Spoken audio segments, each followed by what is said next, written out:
Baik, kita akan mulai dari calon gubernur nomor urut 2 bertanya kepada calon gubernur nomor urut 1. Waktu Anda bertanya 1 menit dimulai ketika Anda bertanya. Silakan. Baik. Dalam satu Astacita disampaikan bahwa tujuan untuk membangun sumber daya manusia yang unggul harus kita laksanakan. Bagaimana pandangan Ibu terkait dengan lama sekolah Provinsi Banten yang masih 9,15, kemudian pengangguran kita yang nomor 2 sekarang, dan kemudian kemiskinan nomor 5 di Pulau Jawa. Apa strategi konkret Ibu terkait dengan mengatasi permasalahan dalam rangka meningkatkan sumber daya manusia? Ya, yang Sebentar, Ibu. Masih ada waktu? Masih ada waktu, Bapak? Sudah cukup? Baik, sekarang saatnya kami berikan kesempatan untuk Cagup nomor urut 1 menjawab pertanyaan. Waktu Anda 2 menit dimulai dari ketika Anda bicara. Dipersilahkan. Baik, dari yang data kita temukan, salah satu yang menyebabkan angka pengangguran adalah sekolah kejuruan yang tidak sesuai dengan lapangan kerja. Maka sesuai dengan tugas dari gubernur, yaitu SMA dan SMK kejuruan. Ini akan kita evaluasi. Sekolah kejuruan yang ada di Provinsi Banten harus disesuaikan dengan kebutuhan lapangan kerja yang kita sebut dengan konsep link and match. SMA SMK negeri baru masih kurang, maka kita tambahkan ruang kelas dan juga dengan prinsip tidak boleh mematikan sekolah swasta.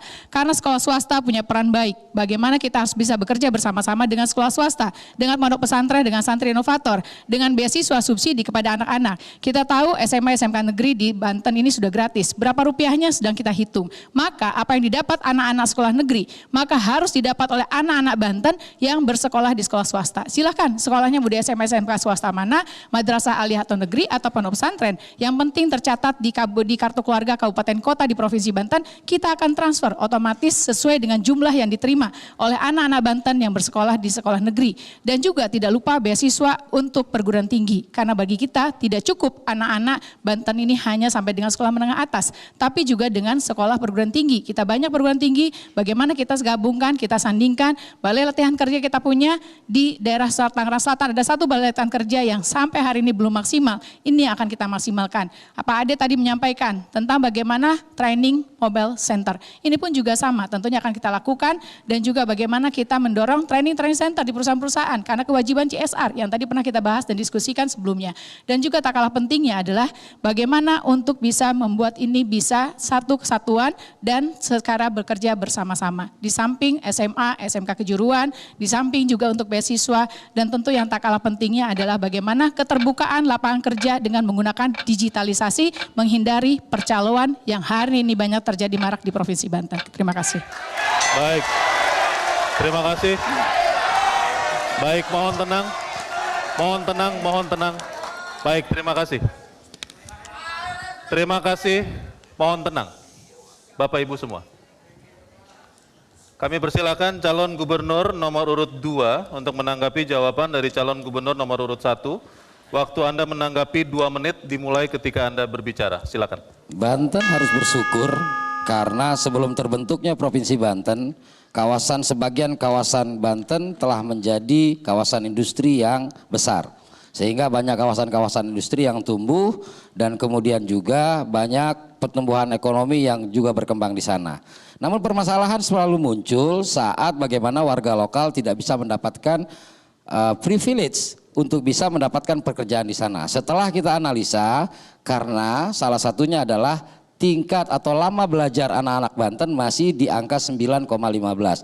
Artinya mereka kesulitan dengan ijazah SMP untuk melamar pekerjaan. Solusi dari Andra Soni Dimyati adalah kita gratiskan SMA, SMK negeri dan madrasah aliyah khususnya yang swasta di Provinsi Banten agar kita bisa menembus angka lulusan wajib belajar 12 tahun. Dan kemudian tentu setelah itu kita akan memberikan yang namanya program Plat A, di mana kita memberikan pelatihan vokasi sesuai dengan kebutuhan industri yang ada di Provinsi Banten. Kemudian kita juga harus menciptakan yang namanya zona Sherlock, yaitu zona serapan tenaga kerja lokal, di mana anak-anak lokal yang tinggal di situ, kemudian pabrik dibangun di situ, dan mereka sudah lulus sekolah, punya keterampilan, bersertifikasi, harusnya mereka bisa bekerja di tempat mereka dilahirkan.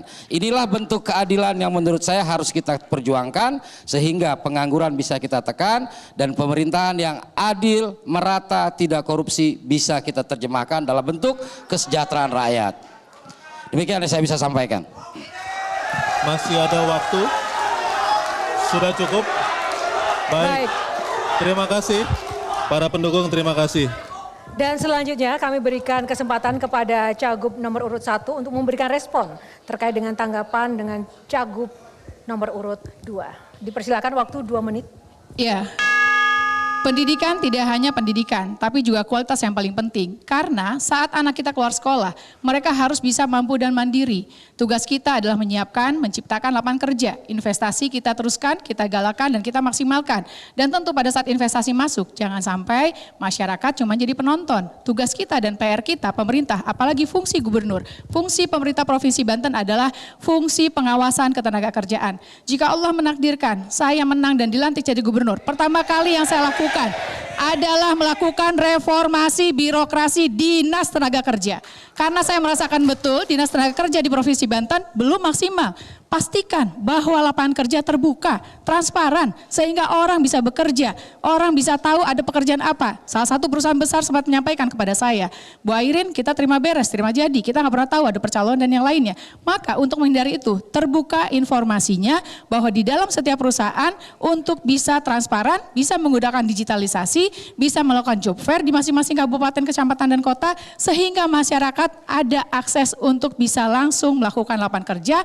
Di samping juga kita harus menyiapkan sumber daya manusianya sehingga sesuai dengan apa yang dibutuhkan. Jangankan kita punya mimpi anak-anak Banten jadi manajer, jadi satpam saja masih butuh ijazah SMA, bahkan untuk juga sertifikasi satpam. Maka oleh karena itu pemerintah hadir dengan program APBD-nya, hadir dengan CSR kita dorong sehingga masyarakat punya skill dan kemampuan sesuai dengan apa yang dibutuhkan masyarakat, dan juga tentu perusahaan butuh pegawai, dia akan senang kalau masyarakat yang di sekitaran yang bekerja karena akan mengurangi kos biaya hidupnya dari masyarakat atau dari pegawainya. Di satu sisi, pegawai juga butuh lapangan kerja dalam rangka meningkatkan kesejahteraan, otomatis akan mengurangi angka pengangguran di Provinsi Banten. PPNS masih sangat kurang di Dinas Tenaga Kerja, PR kita bagaimana menyiapkan PPNS secara maksimal di Dinas Tenaga Kerja. Terima kasih. Baik. Jelajahi cara baru mendapatkan informasi. Download Metro TV Extend sekarang.